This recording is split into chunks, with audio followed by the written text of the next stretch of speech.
안녕하세요. 뉴스반장입니다. 2025년 우리들의 새해가 밝았습니다.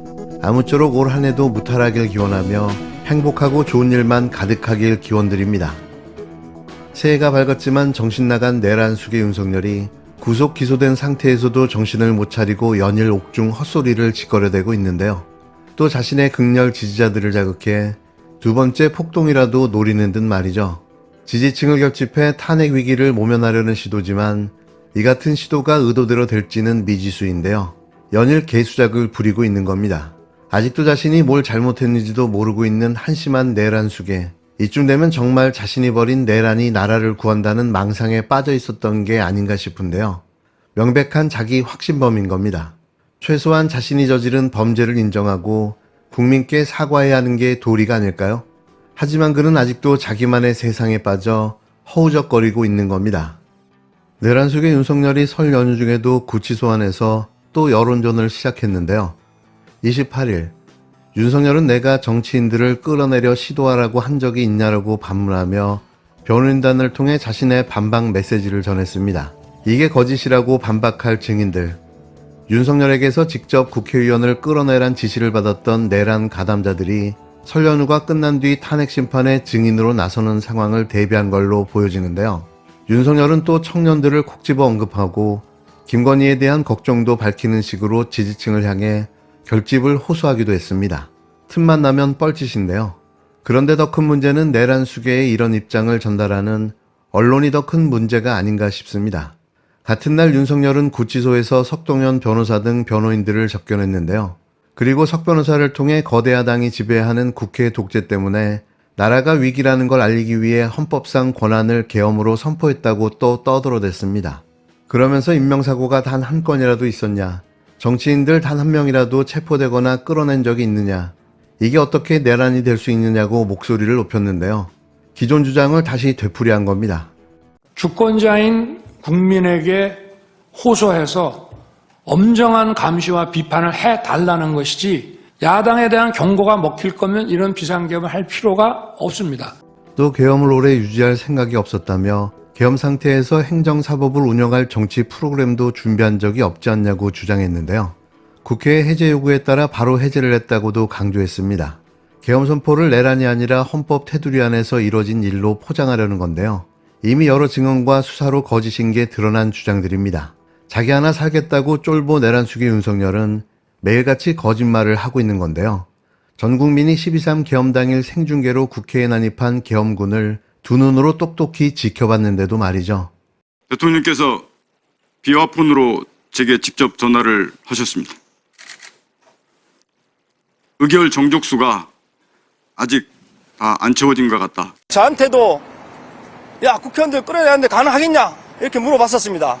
보신 것처럼 윤석열은 내가 정치인을 끌어내려 시도하라고 한 적이 있었냐고 주장하고 있지만 이걸 반박할 내란 사태의 관련자들이 다음 주 탄핵 심판 증인으로 출석합니다. 대질신문이 이어질 텐데 윤석열의 얼굴 표정이 궁금해지는데요.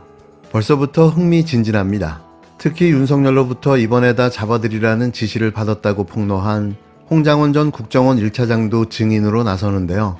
홍장원 전 국정원 1차장은 비상계엄 선포 당일 밤 윤석열에게 받은 전화를 분단위로 기억하고 있었습니다.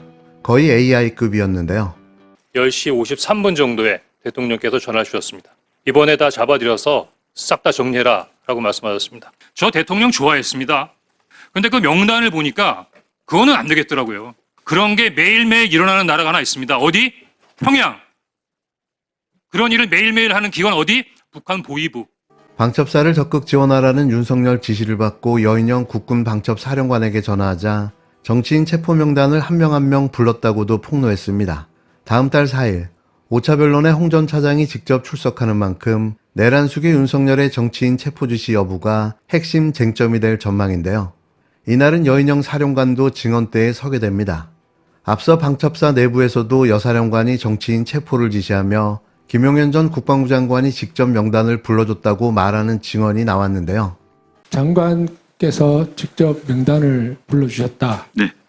그러면서 받아 적으라고 해서 제가 그 명단을 받아 적었고 각각 4일과 6일에 출석하는 이진우, 박종근 전 사령관도 총을 쏴서라도 문을 부수고 들어가라는 지시가 있었다고 진술한 바 있습니다. 앞으로 두 차례의 변론기일이 윤석열의 지시의 실체가 드러낼 주요 분기점이 될 전망인데요. 그런데 혹시라도 대질신문이 두려워 출석을 거부하는 게 아닐지 우려됩니다. 쫄보 윤석열은 그러고도 남을 자이기 때문이죠. 윤석열은 이제 탄핵 심판과 함께 형사재판도 받아야 합니다. 특히 윤석열이 헌재에 출석해 직접 쏟아낸 증언들이 형사재판에도 핵심 증거로 쓰일 가능성이 큰데요. 자신이 자신의 발목을 잡는 짓을 벌이고 있던 거죠. 지난 23일 헌법재판소에 출석한 내란숙의 윤석열은 김용현 전 장관을 직접 신문하며 12.3 내란 사태 당시 상황을 설명했는데요. 둘은 마주보고 웃음을 지어가며 자백 수준의 이야기를 이어나갔습니다. 왜 전공이 네. 이걸 제가 왜 집어넣냐, 웃으면서 이렇게 얘기를 하니 이것도 막 그런 측면에서 뒀습니다 해서 저도 그렇습니다. 웃으면서 그냥 놔뒀는데 예. 그 상황은 기억하고 계십니다. 기억합니다. 포고령에 사실은 법적으로 검토해서 손댈 거는 많지만 어차피 이 계엄이라는 게 길어야 하루 이상 유지되기도 어렵고 비상계엄 당시 발령한 포고령을 직접 검토했다는 것이 드러나는 발언들인데요. 헌재에 나와 아무 생각 없이 떠들어댄 윤석열의 증언들입니다. 그런데 이 증언들이 앞으로 진행될 형사재판의 검찰 측 증거로 신청될 가능성이 높은데요. 헌재에서 나온 증언들은 관련법상 형사재판에서도 증거로 인정될 수 있기 때문입니다. 과거 박근혜 전 대통령의 형사재판 과정에서도 헌재에서 나온 증언들이 법원에 증거로 제출됐는데요. 윤석열의 진술조서가 없지만 탄핵 심판에서 나온 증언들이 형사재판에 활용될 수 있는 겁니다. 윤석열 재판은 설 연휴 이후 재판부 배당이 될 것으로 보여지는데요. 결과가 정해져 있는 재판들, 자멸이 이런 걸 말하는 걸까요? 자기 스스로가 내란 수괴임을 끝없이 증명해 보여주고 있는 윤석열. 꽃피는 봄이 오기 전에 파면을, 사형 선고를 받기를 기원합니다. 우선 제가 지금까지 계속 대통령께서 얘기하신 그 두 번째 발언에 관련된 것은 분명하게 제가 사실이라고 다시 한번 말씀을 드리고 12월 10일 국정감사 박범계 의원 이 자리에 와서 했던 당시 그 전에 제가 분명하게 말씀드리는 것은 그 12월 9일 날 검찰 조서 과정에서 그와 같은 내용들을 다 검사한테 얘기하고 필요한 자수서를 작성하고 그러고 나서 12월 10일 날 그 내용들을 얘기한 겁니다. 이미 그 전에 관련된 사항들은 다 제가 필요한 사실들은 정확하게 다 말씀드려야 된다고 생각을 해서 제 의지대로 말씀을 드린 겁니다. 말씀하신 건 본인의 의지대로 사실에 입각해서 말씀을 하신 거지 야당이 뭔 추궁을 했나요? 사령관님한테 뭘 추궁했어요? 추궁한 사실 대통령 측에서 그렇게 입장이 나왔습니다. 제가 제 의지대로 분명하게 제 의지대로 말씀드렸다고 했습니다. 그리고 또 윤석열 측에서는 허구성이 곧 드러날 것이다라고 이렇게 또 입장 발표를 했어요. 사령관님 발언에 대해서. 그 허구성이라는 게 뭘 이야기한다고 생각을 하세요? 무슨 말씀으로 허구라고 말씀하시는지 모르겠는데 저는 대통령께서 말씀하신 사항 그대로 지금까지 계속 똑같이 말씀드렸습니다. 그러니까 이게 지금 제가 전 사령관님뿐만이 아니고요. 지금 어제 헌재 과정에서 대통령 윤석열 측에서는 국무위원들, 전 사령관들이 했던 발언들 이게 다 가짜 뉴스라는 겁니다. 근데 이제 다른 사람들보다도 사령관님에 대해서는 야당 추궁 책임을 감명받기 위해서 했다. 허구성이 곧 드러날 것이다. 이런 식의 발언을 해서 여쭤본 거예요. 저는 그렇지 않다는 거죠?